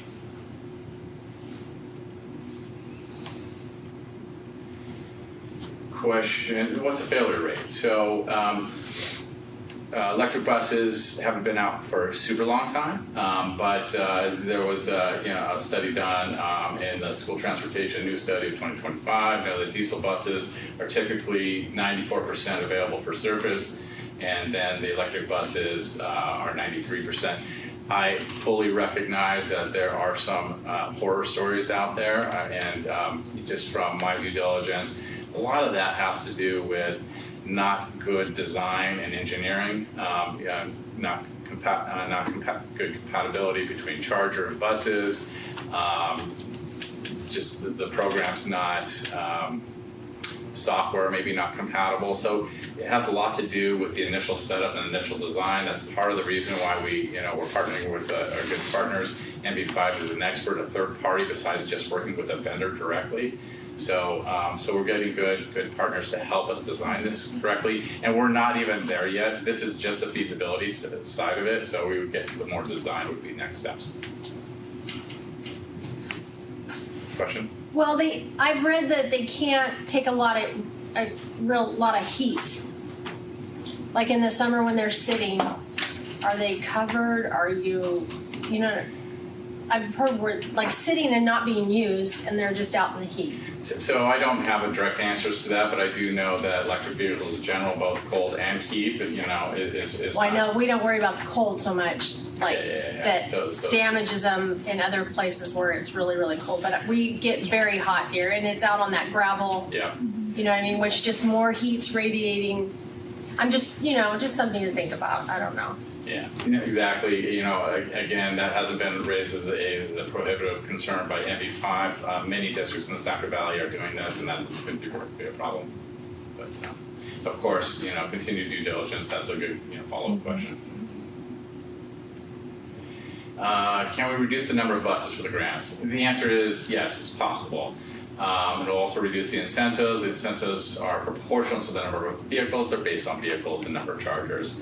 ZESB is likely the most generous incentive the district will get. MB5 expects incentives to dwindle as the amount and frequency as EVs become more mandatory. And this is kind of what I was talking about earlier. They typically give you good grants and incentives, and then there's the mandatory, and you just got to get it done. So that's part of why we want to move forward on this. When do we have to decide the grant? We really have to decide fairly quickly here. So we're at this Part C Step 1. January 25th is where we have to start moving on this. They need additional information, or they're going to kind of move to the next person in the grant line. So this is where we have to work with PG&E to make sure that to supply to indicate that we have a plan to have the electrical infrastructure in place to do this. And so that's going to be the next step as part of the grant. And then kind of there's just additional processes with the grant that they go through. They review the application, then we have to start moving forward and selecting the contractors and really kind of designing the project moving forward. All of these things would come to the board for next approval. Again, this is just feasibility, should we be moving forward? And then we have 36 months to complete the project. How long will the chargers last? So this is all costed out in the 15-year analysis. We expect the chargers to last 10 years. However, the electrical infrastructure is a much longer term, 20 to 30 years. So the underground conduit, the switch gears, is most of the expense. The actual chargers themselves is only about 20% of the total installation cost, and we expect those to be about 10 years. What's the number? Yeah, I don't have that. 20% seems minimal, but if it's 20% of 100,000, you're looking at 20,000. You're already paying 14,000 for another battery. I don't have that number off the top of my head. I know the grants were getting 75,000 per charger on the grant. I don't know what the exact cost that's put into this analysis. I can follow up with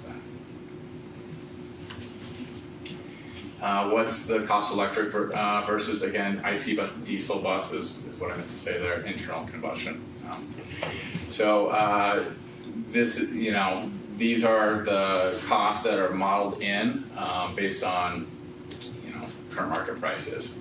So diesel roughly for this mid-size, 200,000, about double that for electric, and Type D close to 300,000, about 400,000 for electric. As with electric cars, we in industry experts expect the prices to come down as the technology gets, as you manufacture more and the technology you start getting the advantages of next generation technology. What is the out-of-pocket cost for the buses and the infrastructure in the first year? So again, these are very generous grants. Actually, this isn't really exactly the slide I wanted to put here, but I have it here. Yeah, that's pretty much it. So this is just the last slide of the last presentation I did. I just included that number 2. So the 19 buses, it's modeled in, it's going to cost us $133,000. I know this isn't all about just, the cost, but this is, again, between the regulations and the cost savings, good for the environment, all the good things. To buy the 19 buses, diesel will be about $5 million versus really, just over $100,000 for the electric. I'm always a little skeptical when we come up with these estimates because, every time we start a project, it costs a little bit more than you think. But that's what's modeled in based on current prices. Again, reminder, about $3 million over the 15 years because this is a comprehensive look of this cost. It's not just, hey, what's the initial savings? It shows initial savings of $5 million, but there is some, so what this model looks at is 19 buses right now, and then 2 buses for the next 8 years, one diesel, one electric, no grants, incentives at all for those electric buses, so the higher prices, and hopefully, actually, there are some grants for some of those. We were conservative, didn't factor any of that in. So again, feeling pretty good that there's a conservative approach to capturing all the costs associated with the electric bus program. And so again, my recommendation is to move forward, capture these grants, start complying with the law, and I think this will be, a good financial decision for the school district. And again, it gets us moving forward to compliance with the law, and by the way, helps the environment. So that's my recommendation. I have a couple questions. Yeah. What's the infrastructure cost? Is it net zero even with like the chargers? This includes all chargers, infrastructure, buses. So underground, Yes. PG&E, all that? Yep. So the total cost would be $133,000? Yes. Okay, and then the other question is how many buses do we have currently? So I have actually I was going to start with that. So I gave a list of buses that we currently have in the inventory. How many bus drivers do we have? Do you have that number? 27 right now? So one of the concerns that I have, I totally understand, right? Like we have old fleet that needs to be gone and we need to refresh them. But when I go through and I count, minus the ones that have the continued mechanical issues, take away all the old fleet that's 24, we're still at 32. If we have 25 bus drivers, and we've struggled year over year to get bus drivers, right? I would love to be at a place where we have 32 plus bus drivers, right? And I understand these grants, and I understand that there's a timeline on them too. I just am like, are we premature a little bit on some of the technology, on some of the additional things, and also at the end of the day, the need. So I don't think we're premature. I think we're a little late to the game, and so maybe middle of the road on the game, but definitely not. We're definitely not early adopters in this technology as far as other school districts, and you know, so we've been. We just added a few bus drivers. We got another training class coming. I'm really, you know, we've been getting better and better, you know, since COVID, as far as filling those ranks. Now, there's turnover, you know, in the department as normal, but I think we're getting pretty close to being in a comfortable spot. We still have another training class to go through. We're starting up right now, but I think we're getting there, and this again, I think sets us up for success. If we don't do this, we got a couple things going on. So we're going to have to start replacing these buses anyways, right? You know, due to our fleet. But the timeline, right? Like, I mean, if I have 25 bus drivers and I have like 20 buses that are super old, but I still have a net 7 that are usable, minus the ones that just have the continued mechanical issues, it's not like imminent that I need to do it today. No, it's not. Like I said, the grants are here now. I don't expect them in the future. The regulations are still here now. And if we decide that, you know, electric's not we want to delay, again, I don't think we're going to have the grants. And in the meantime, we still need to start replacing buses. That's going to be obviously a higher cost. So my last question is, I know that we went through and submitted applications for the ZESP and the other grants, right? Just to preserve our spot in the line. I know you gave a date of January 25th. What is the structure of when things start expiring for us, right? I don't think they all go away on January 25th if they don't get an answer. When do they start falling off? So if we don't do by January 27th, if we don't get that information in, so we won't be complying with the grant. So we probably have to reapply, get at the back of the line, and if there's money available, then we'll be able to take advantage of it. If there's not, there's not. So is that a probably or is that a for sure? That's a probably. I don't know. They don't even give us a for sure answer. But we already know that we're not. Well, okay. Let me think. We aren't sure actually that we're going to get the PG&E grant. We're in line, right? That's what your program said. So this does not include. I don't believe this includes the PG&E grant. Do you recall? Because your presentation. Maybe it does. Maybe. Your presentation said on page 7. PG&E is holding the spot for us, and this is part of the reason we need to. They're not going to be able to hold our spot too much longer. They're going to give it to the next person. So again, it's some of these are first come first served grants. So yeah, no, I get it. I want to thank you for your team's extreme due diligence in this. Yeah. It's a big decision, and I can see it is a big decision. And actually, I appreciate the extra due diligence because I don't want to get this wrong either. I mean, this is a big decision, but I truly believe it's the right thing to do. Yeah. I don't have any questions. Any more questions? Any more questions? I wonder if Shelley, do you have questions? Go on. I don't have any questions. I'm ready to vote. Okay, perfect. Can I get a motion? I make a motion we approve. Second. I'll second it. On a motion by Member Ciola, second by Member Bonslett. Can I get roll call, please? Member Bonslett? Yes. Member Ciola? Yes. Member Domi? No. Member Lamb? Yes. Member Pretty? Yes. Member Quilty? Yes. Yes. Motion carries. Perfect. 15, board reports, information discussion. Did the charter schools meet at all? Probably not. Okay. Probably not. Communications, written communications from the public? No. Comments from employee representatives. Who wants to go first? Nobody writes this letter. I think we should start having you guys roll dice. Good evening, Happy New Year. I think I missed you last board meeting, so in December, so that's that. Let's see what we got. We've been working hard in December and hit the ground running in January here.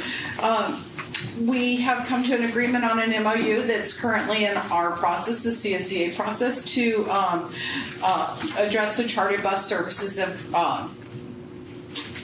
issues so that our drivers are honored and making some changes there. And you should have it at your next board meeting because we're hopefully going to ratify it on Thursday if I get it back from CSEA. I preemptively put it on my agenda so that we could do that. So we can get it back as soon as possible. And this week our team met with the district on our job description task force, and I'm really happy. We have completed our really first round, and now we're in the negotiation process where when there's some changes, there's sometimes money involved, and so we're looking at that and talking about that at this point. And so hopefully those job descriptions will come to you as well in the very, very near future. We have created 2 new job descriptions. One was a collapsing 2 together, and one is a brand new job descriptions for us. And we've really been, this first round was looking at our site support team. So our campus supervisors, our health aides, our LVN, our library clerks and techs, and I think I'm forgetting one.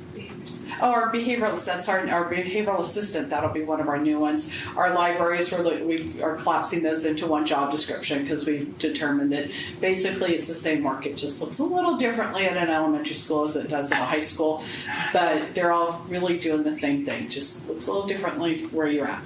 So we we're excited to start our next group, which is going to be our office staff in the sites. That's going to prove to be a little challenging because there's a lot of changes. A lot of our job descriptions, they're from, I think most of them are dated 2000, just straight up 2000. So they're almost 20, they're 25 years old.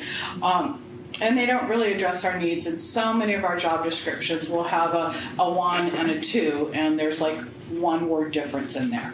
And usually that word's completely irrelevant. It means the same thing, it's just worded differently.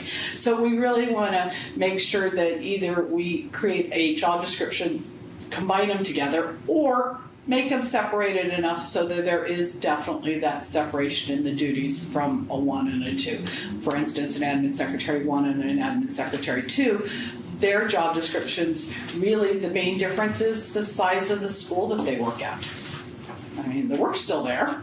The size doesn't always matter. So we're really looking at that and doing our due diligence, looking at other local districts and that sort of thing.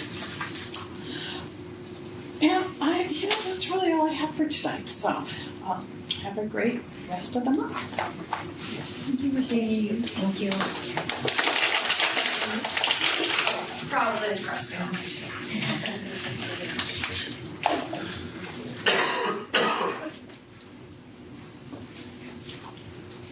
Listening to Sarah talk today made me a little bit homesick. I was at Landcrest for 10 years, so I miss my family school.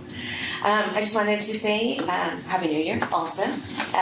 Thanks for all the information today. That was a lot of presentations. I just wanted to talk briefly about the presentation from the CAR group. Substance abuse is a huge issue on our campuses, starting all the way at elementary schools. And so anything that our students can do to help their peers manage the wide variety of substances that are available is a good thing. I hope that someone will sit down with those very well-informed students and maybe take some of their ideas, because if we're going to try to help our kiddos navigate through substance abuse issues, kiddos are the best ones to ask about how that will work for them. Working in my current position at Discovery has really opened my eyes to just how bad the substance abuse problem is with children in our community. Sorry, I got a little lost on that. thanks again. I just wanted to say it's so great to sit here in the audience and listen to staff members get recognition from their administrators. I love that program. And then just the student showcases have been absolutely fabulous this year. I've learned so many things about the millions of wonderful things that are happening across our district at places that I unfortunately haven't had as many chances to go to as I would like to. So again, I just want to, I've heard many administrators invite you all out to their sites, and I hope you take them up on that, because sometimes as a school board, all you hear are the bad things that are going on. We come to you with our complaints and our concerns, but this really is an amazing school district out here in our little tiny ag city, and there are amazing things that people are doing with kids in all of our positions, classified, certificated, management. We really do have a great district of employees. On that note, I just wanted to touch on the sunshine. The bargaining team has asked me to let you know that they are ready and eager to get to work in the hopes of finishing up a negotiated agreement before the year in which it will come to effect. So we're all highly motivated to do that. I think we have some common ground that we're starting from this year, and I'm really looking forward to getting that ball rolling and getting it to its destination as soon as possible. And that's it. Oh, one last thing. Thank you for approving those new courses. It's always great to have things that are added for our students in our community that we haven't had before. So thank you so much for that. Thank you. Thank you. Okay, comments from board members? I have one. I have a request actually. I mean, obviously the entire board is on board with that, but I'd really like staff to come back to the board about finding funding sources for like at River Valley. So I would like to encourage the board to really start taking a look at that. It's super dark, and when sports season starts, I think we've had enough community members come to us about, the need, and so I'd really like to explore what options are out there, whether that's grants, whether that's other funding sources that we have, or whether that's just taking a look at what needs to be cut. And I'm one, but the rest of the board can chime in if they're on board with it or not. I agree with that as well. It's been a long time process on that. A lot of promises in the past that didn't come through. I would like to also just reiterate that I think we talked about committees. I know there's something mentioned about curriculum committee that I would love to be on. Just wanted to make sure that we're still moving forward. So I did want to bring that up in terms of generally in the past there's been 3 board members, but there isn't necessarily, we'll move forward with, because there's at least 1 board member in every committee. So we'll keep moving forward because we are going to start scheduling some of those committee meetings. And then I know you that bring that request, so Tina will make sure that you're notified of the meet and confirm committee. Or comments from superintendent? Yeah, so as I mentioned, Sarah Nowinski is going to be on at the Colusa Center Yuba-AXA Region 2 dinner on February 6th, but we also have some other administrators. Lindsay Van Tress as an assistant principal at the elementary level. She's from Maple Lane. Michelle Schofstall, our induction coordinator, who works with all of our new teachers. And Jim Walter, some of you may know, remember his brother Tom, who was a principal in our district, but Jim was a longtime administrator. He worked in Plumas Lake and in Gridley, but he's come back as a retired administrator and subs in our district as we're helping out, and has been phenomenal and has been a great resource. So we are going to recognize him as a Yuba City retired administrator. So if any of you are interested in attending the dinner, please let me know. It's on February 6th.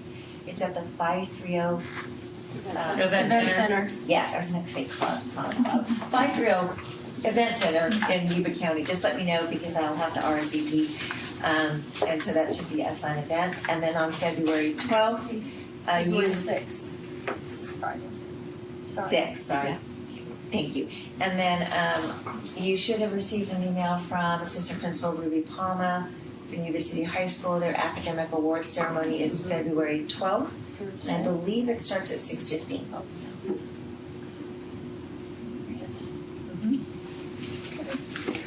Okay, next board meeting will be on January 27th, open sessions at 7. Can I get a motion to adjourn? So moved. Second. On a motion by member Ciola, second by member Dami. Do I need a roll call for this? Member Bonsford? Yes. Absolutely. I'm going to say no just to do it. No, I'm just kidding. Yes. Member Lamb? Yes. Member Pretty? Member Pretty? I'm here. I had you on mute. I'm sorry. That's okay. I have no comment. Just say yes. Just say yes. We're voting to adjourn. We're moving to adjourn. Yes. Member Quilty? Yes. President Court? Yes. Motion 2 hours carries. earlier.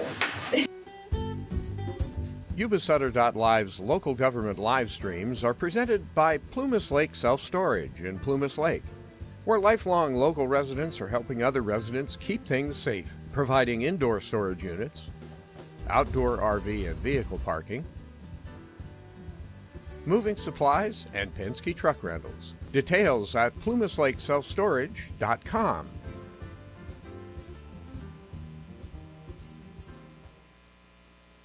There are several permits under review in the Feather River Shopping Center in Linda. Those include a new shell building for future retailers, as well as some intended retailers of TJ Maxx and Five Below. This past year was defined not by a single vote or project, but by steady progress, collaboration, and an ongoing commitment to serving a growing and diverse county. What follows is a snapshot of some of that work, grouped not by meeting date, but by impact. For your information, local government meetings made shorter. Posting Wednesdays here on Yuba-Sutter.Live. Yuba-Sutter.Live. It's the truth that comes through. Hi, I'm Neil Goforth of Comfort Keepers of Yuba, Sutter, and Nevada counties. Caring for elders or even yourself has challenges. Comfort Keepers of Yuba, Sutter, and Nevada counties can help you address today's issues and plan for tomorrow with in-home and specialized care for you or your family members. Call us at 530-749-8800. Comfort Keepers of Yuba, Sutter, and Nevada counties. In Yuba County, there's a legendary diner. Delicious. Oh my gosh, thank you so much. Where the parking lot tells a story. A story as simple as biscuits and gravy. The food is good. The prices are wonderful. My dad has so many friends here that come here, and it's my dad and mom have known Mary Jane and her dad before Duke. Duke's Diner on 7th Avenue, home of legendary chili, holiday pies, and generations of local residents preparing tasty, hearty food for generations of local people. Join Mary Jane and her genial associates as they serve meals you'll come back for. Duke's Diner on 7th Avenue, Olivehurst. This week on Yuba-Sutter.Live, Thursday Government Watch, presented by Plumas Lake Self-Storage at plumaslakeselfstorage.com. Thursday Government Watch. It's the 7 p.m. Thursday Olivehurst Public Utilities District meeting, covering the fastest growing part of Yuba County. Thursday Government Watch, right here on Yuba-Sutter.Live. Yuba-Sutter.Live. It's the truth that comes through.